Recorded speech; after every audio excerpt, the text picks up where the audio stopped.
Hey YouTube, wanted to show you a Craigslist find that I picked up. Now I've been in the market for a 72-inch belt grinder, 2x72. I'm not a knife maker, but I could see a lot of good uses that you could put one through just for general use. And so I've been looking for one, and I was thinking about building one, just welding one together, but I figured that the expense I was gonna put out was somewhere around the $500 to $600 to build my own, which includes a used motor. And I came upon this Burr from Craigslist. Now, this is originally a 960200 model. What was amazing about this one is how old it is. This thing dates back to 1975. So it makes it 45 years old. And the previous owner was a knife maker who's now unfortunately deceased, but he had put it in a storage, and I guess his family had just put it up for sale right out of the storage actually. And I don't think they quite knew what it was, but anyways, I found it and on Craigslist, and I called them up and ran out and took a look at it, and they didn't advertise it as a Burr King, but it looked to me like it was one.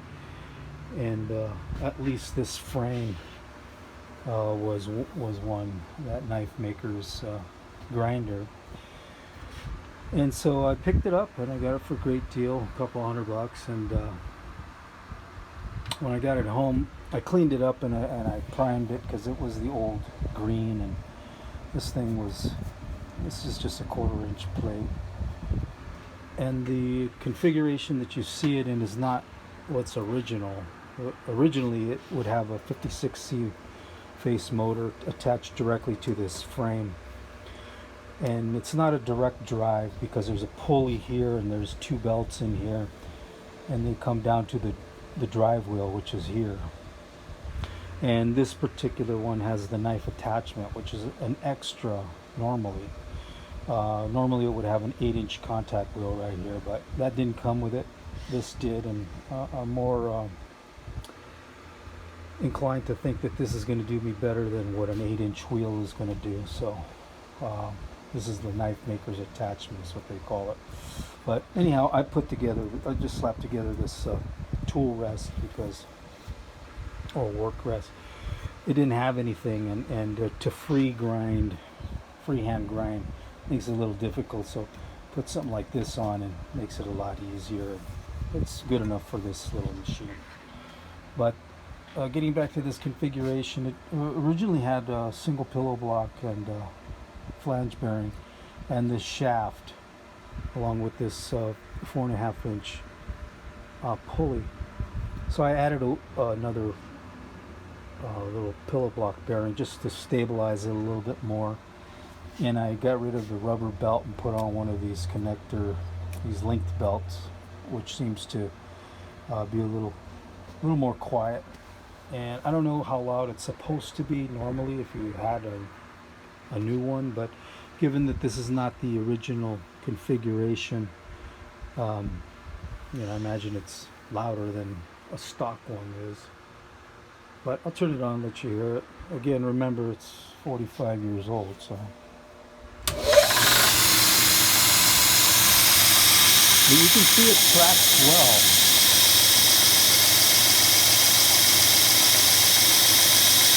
I mean, the belt is very stable.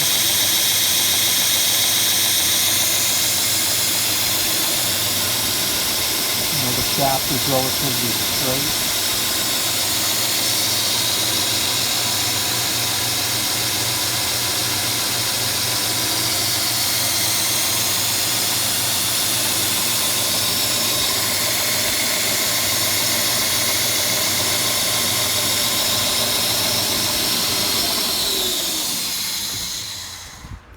And I think it's going to be a nice addition for what I want it for. Like I said, I'm not a knife maker, but there's a whole lot of uses I can think of for this particular belt grinder. I do have a 2x48 inch it's vertical, and that one does pretty much everything I've been needing it for. So having one of these is kind of just a nice extra as far as I'm concerned, but because of the price, I couldn't turn it down. And I'm thinking of putting on the VFD addition to this whole thing. Although this is not a three-phase motor, and one is required for a VFD, I'm on the hunt for a particular motor, and so when I find it, obviously it's going to be used, but it's going to be in good shape. I'll pick that up, and then I'm looking for a particular VFD for the price I want to pay for it. So those will come in time.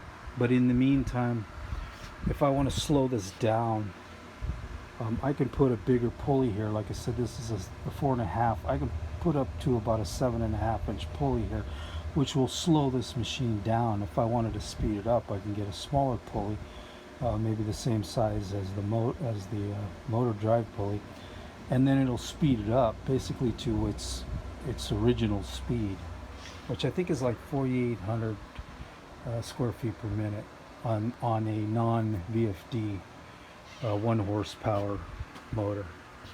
That's what Burr King told me anyhow. But I'm very impressed that Burr King builds machines that last this long. I mean, 45 years old. That's impressive. You know, it even came with a pedestal. And oddly enough, the pedestal and this knife attachment are extras when you buy this machine.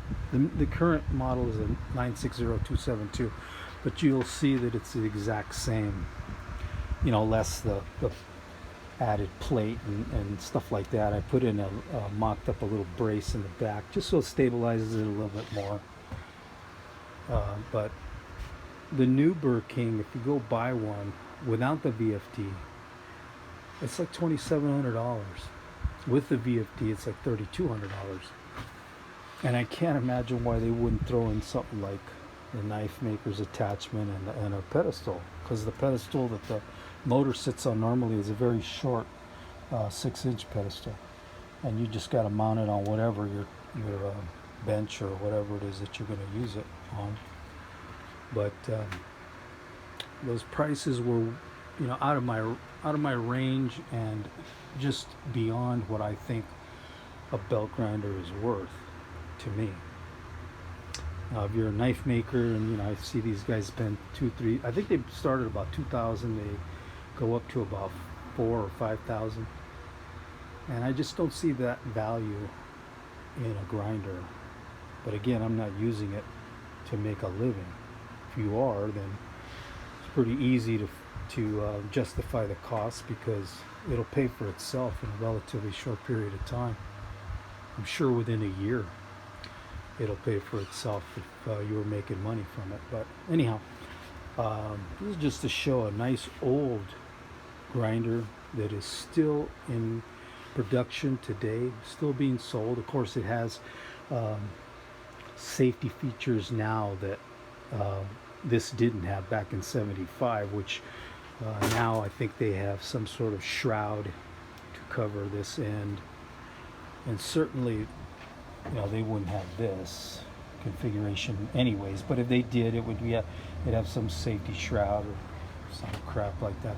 Anyways, I'm not worried about the dangers of a belt grinder. You know, it's not like it's a table saw. But in any event, it's a very functional piece of equipment.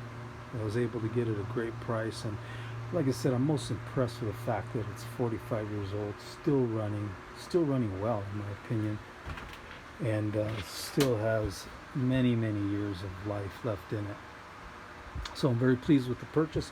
If I do make that conversion to the VFD, actually when I do, because eventually it'll happen, I'll put up a video and just to post what it can do. I don't really see the biggest benefit other than just being able to slow it down if you are going to do something like a polishing or make an attempt at knife making.